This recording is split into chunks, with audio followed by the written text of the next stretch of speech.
Hi viewers, welcome back to my channel. Today we are going to discuss demonstrative pronouns.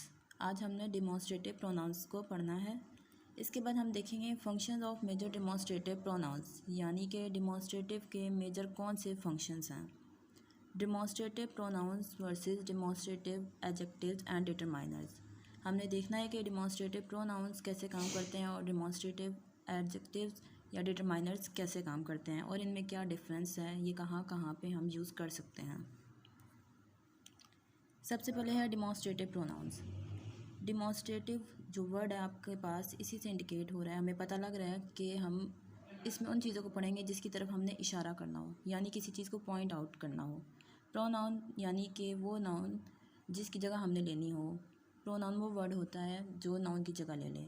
अब demonstrative pronoun ये वो pronoun होगा जो कि किसी ऐसे नाउन की जगह ले ले जिसकी तरफ हमने इशारा करना है। अब वो चीज़ दूर भी हो सकती है और वो चीज़ पास भी हो सकती है।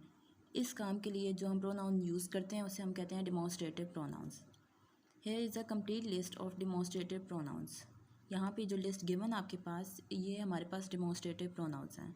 This, that, these, those, none, such, neither, ये सारे हमारे पास डिमॉन्स्ट्रेटिव प्रोनाउंस हैं। Functions of major demonstrative pronounce.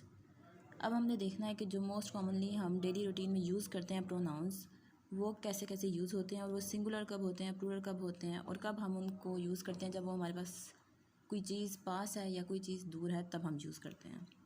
This को हम तब यूज़ करेंगे जब वो सिंगुलर हो, यानी कि किसी ऐसी चीज़ के बारे में हम बात कर रहे हैं जो कि एक है, और नियर बाय यानी कि वो चीज़ करीब हो। फॉर एग्ज़ाम्पल, अगर मैं कहूँ दिस चेयर इज़ माइन, यानी कि ये चेयर मेरी है, तो एक चेयर है और करीब है तो इसलिए मैंने दिस यूज़ किया। इसी तरह नेक्स्ट देखें दैट, अगर सिंगुलर हो तब हम यूज़ करेंगे, और फार अवे जब कोई चीज़ दूर होगी। दैट इज़ माई बुक, यानी वो मेरी बुक है। दीज हम तब यूज़ करेंगे जब कोई चीज़ प्लूरल है और वो पास ही है, नियर बाय है। जैसे कि अगर मैं कहूँ दीज आर माई पेन्स, यानी ये मेरे पेन हैं। दोज हम तब यूज़ करेंगे जब कोई चीज़ प्लूरल है और वो फार अवे है, यानी कि दूर है।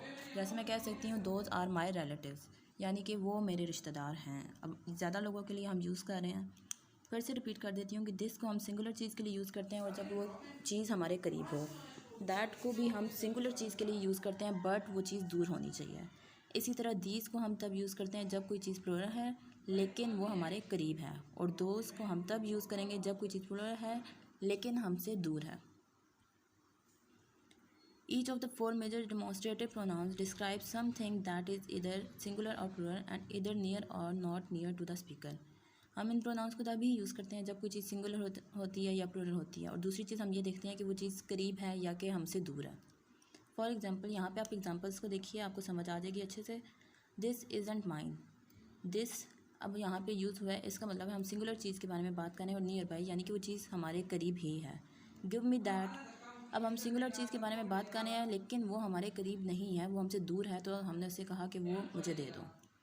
दीज आर रियली ग्रॉस, यहाँ पे दीज हमने यूज़ किया, इट्स मीन कि हम किसी ज़्यादा चीज़ों के बारे में बात कर रहे हैं और लेकिन वो है हमारे करीब ही।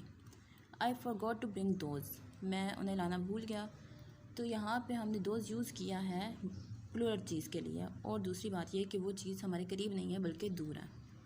Demonstrative pronouns can also be used to indicate more abstract things such as chronological events or ideas. अब हमारे पास जो demonstrative pronouns हैं वो हम उन चीज़ों को भी डिस्क्राइब करने के लिए उनके साथ demonstrative pronouns लगा सकते हैं जो कि abstract हैं, जो कि abstract noun है।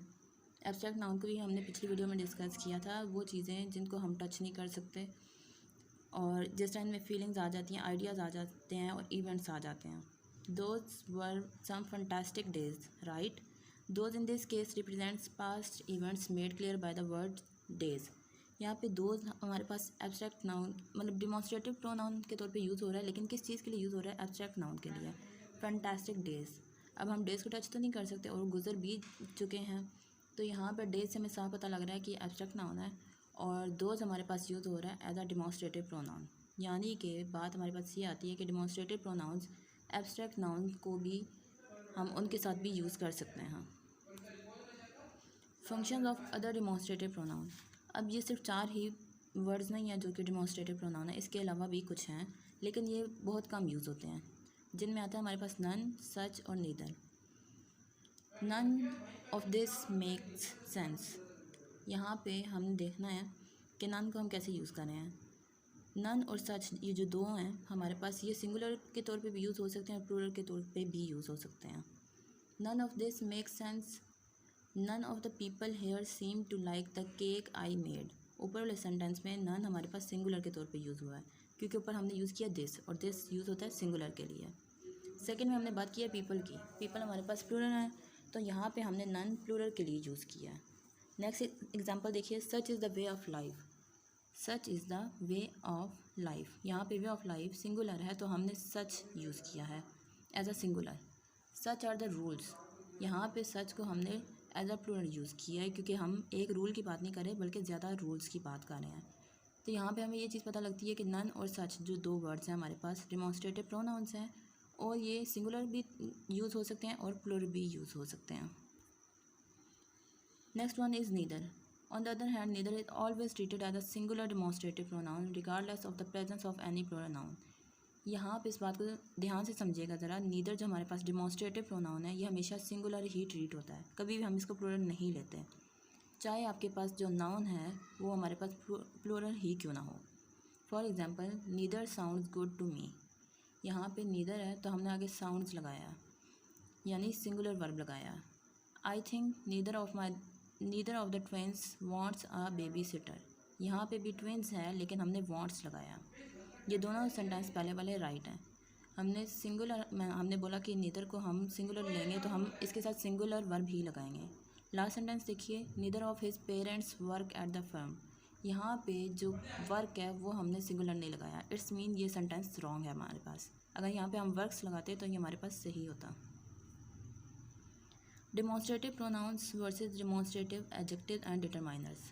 सबसे पहले तो आपको ये पता होना चाहिए कि एडजेक्टिव और डिटरमाइनर्स होते क्या हैं। एडजेक्टिव वो वर्ड्स होते हैं जो कि हमारे नाउन को डिस्क्राइब कर रहे हों, और प्रोनाउन हमारे पास वो वर्ड्स होते हैं जो नाउन की जगह ले लें। यानी कि ये प्रोनाउंस वो हैं जो नाउन की जगह ले लें, और एडजेक्टिव या डिटरमाइनर्स वो हैं जो नाउन को डिस्क्राइब करें, उसको मॉडिफाई करें।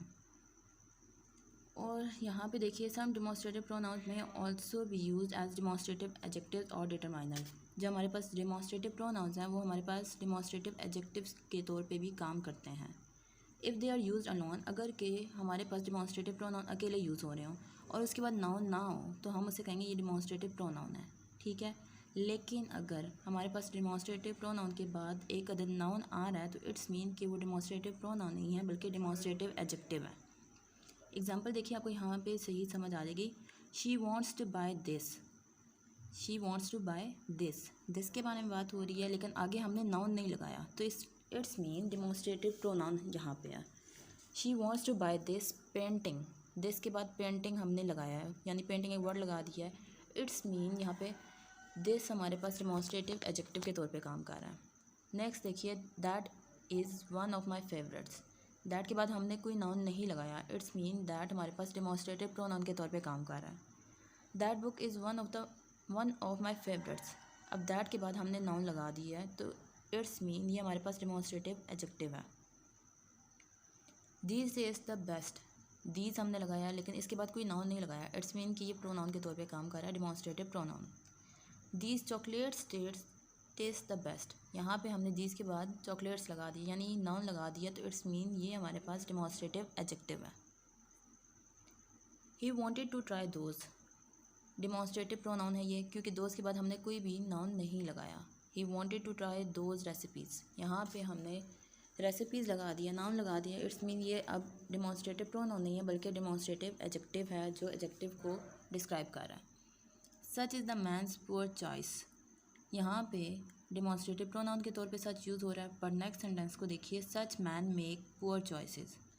यहाँ पे ये हमारे पास डिटरमाइनर के तौर पे यूज़ हो रहा है। Neither is mine. यहाँ पे डिमॉन्स्ट्रेटिव प्रोनाउन के तौर पे यूज़ हो रहा है क्योंकि नीदर के बाद हमने कोई भी नाउन नहीं लगाया। Neither locket is mine.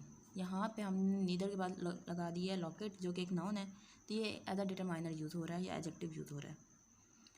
अब इस चीज़ को नोट कर लें, none is only demonstrative pronoun that does not also function as a demonstrative adjective.